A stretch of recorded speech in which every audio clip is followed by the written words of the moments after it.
friends, and welcome back to WSIB Truth Matters with Joe Machado on this beautiful Tuesday. A little bit hazy out there today with all that smoke from the wildfires. But anyway, nonetheless, the sun is shining and that's what matters.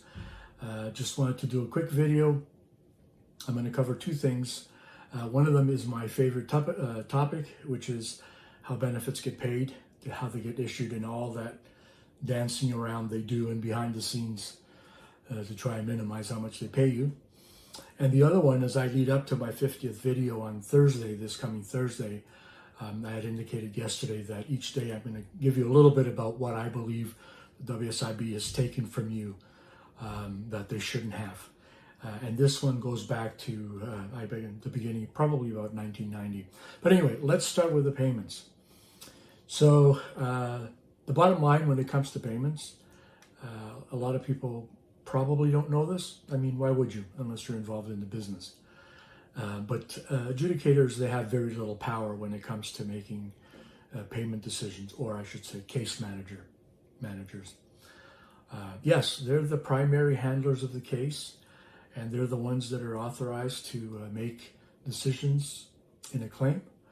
But when it comes to money, they're not in control. There's a lot of people way up the ladder that control that. And so in a minimal amount, in most cases, the case manager can release payments. I think it's up to about $10,000. But anything beyond that, it has to go to the manager to be looked at, reviewed, and signed, authorized. That's probably about the $20,000-25,000.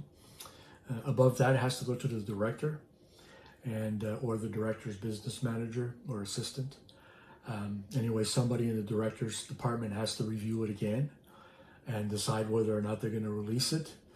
And then I think they're up to about $50,000, and if it's $100,000 or more, directors, I think about $100,000. $100,000 or more has to go to the vice president or the vice president's business manager. I think the vice president can release up to about $250K, if memory serves me correctly.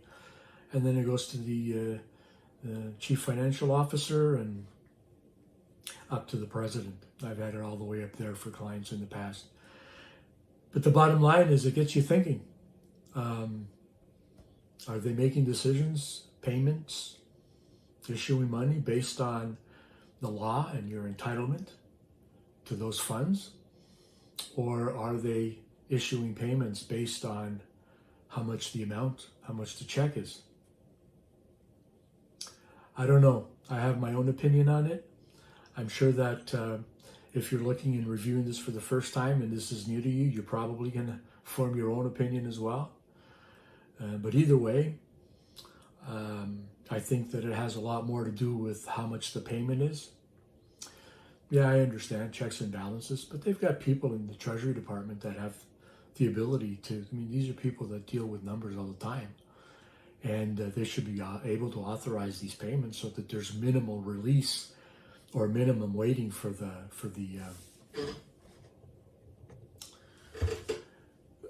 recipient to have to wait around for these funds. In most cases, people are strapped and they're desperate to get paid. So why does it have to go through all these people? If the law is clear and the policies are clearly laid out, and case managers are trained to be able to identify and make entitlement decisions, why it has to go through all these people? I had clients sometimes waiting 3, 4, 5 weeks and more until I started to shake things down, and eventually I had a line right to the people who authorized payments and right into the Treasury Department, one of the managers there, to get things done quickly. So it's just one of those things where the lack of trust in this organization, the lack of trust in these people, it's their own doing. They caused that, intentional or not. Is it a delay tactic to get people to quit? Well, I'll be talking about that on Thursday when it comes to the appeals branch. But as far as I'm concerned, it's bullshit. All it is bullshit. It's a big smokescreen. And unfortunately, the person who's injured, who requires those funds to live on, has to wait. Unbelievable. Okay, so let's now move into the matter of this is recent history. I've been doing this for a little over 30 years. So I'm going to talk about the things that I know and when it started. When it comes to the WSIB taking advantage of you and taking money from you that they shouldn't be taking. And that's the issue of CBP offsetting. And I've talked about this before in one of my previous videos, but I didn't really get right into it. The tribunal's been grappling with this for years.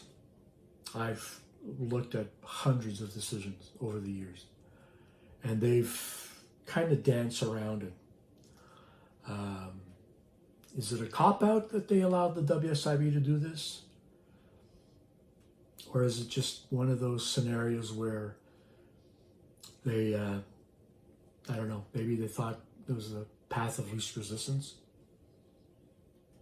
I have a lot of respect for the tribunal and the decision-making process, their commitment to the law, to doing what's fair and right.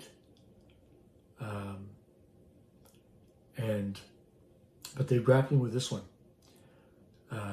Why? I mean, it's obvious. See, Canada Pension Disability is a federal program, and those disability payments and your entitlement to those payments are largely based on, well, there's two criteria. One of them is that you meet the requirement, their requirement, as far as being totally disabled, and that's a medical judgment that's done based on a review of medical evidence. And then the other one is based on the minimum contributions, your contributions, the money that your employer deducts from your check every week to submit to the to Canada Pension, so that you have a retirement benefit when you reach the age of, I believe you can take it early now at 55, or if you apply for Canada Pension Disability and if you're granted. It has nothing to, it's not provincial. It has nothing to do with Ontario whatsoever. The only thing that has to do with Ontario is that you worked in Ontario and you may have earned some of those monies or made those contributions while working in Ontario. But you could have gone out of province to work somewhere else, and you still would have had to make those contributions to the Canada Pension Plan, which is a federal program. So where did the WSIB come up with this idea that they should offset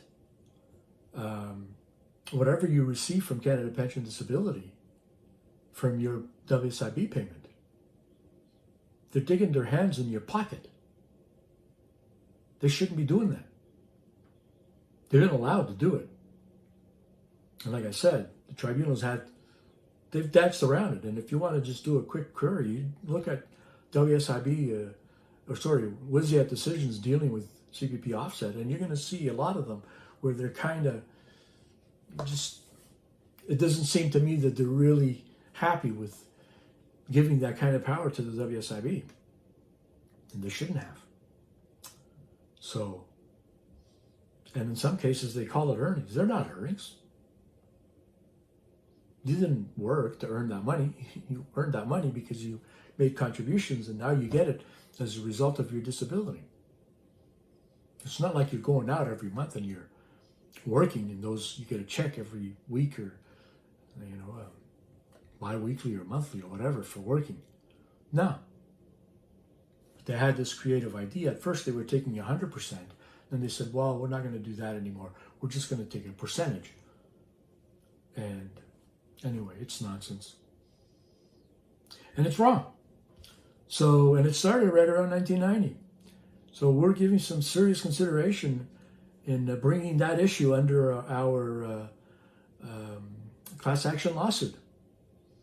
Because the WSIB made foul decisions and LOE decisions, and their deeming, which is the crux of the class action lawsuit, and they've done that by also reducing monies that you would otherwise be entitled to if you were receiving a full future economic loss or full LOE benefit.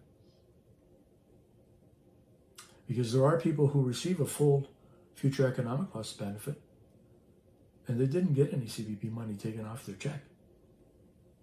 I can tell you that because I handled cases like that. So they're screwing you. Okay, friends. Anyway, there you go. I gave you a little bit how the WSIB takes money away and how they do their calculations and delay and blah, blah, blah, and all of the people it has to go through and 25 VPs to get your monies released.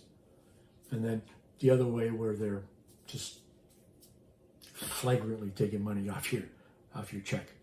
That's yours, based on your contributions. WSIB money is based on employer contributions, not yours. Friends, if you like my content, please subscribe to my channel. It's free, and I want to reach as many injured workers and ill workers and their families as I can, because this needs to stop.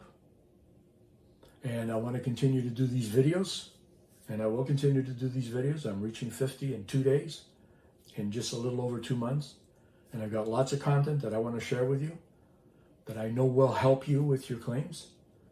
Lots of experience, and share it. Please share it with others who you think may benefit from this type of content. And give me a thumbs up if you like my videos, and if there's something that you prefer or you want me to talk about that relates to you, by all means, let me know what it is down in the comments. And if you have a personal question that you want to ask me with confidential information, send me an email to joemachado@wsibsettlements.com, and I will respond to you to answer your question. We got some exciting things coming up tomorrow, the day before the 50th video. And of course, Thursday, I'm going to talk about the appeal system and tell you exactly what I think about the appeal system. And I think you're going to want to definitely hear that one. And there's going to be giveaways on Thursday as well.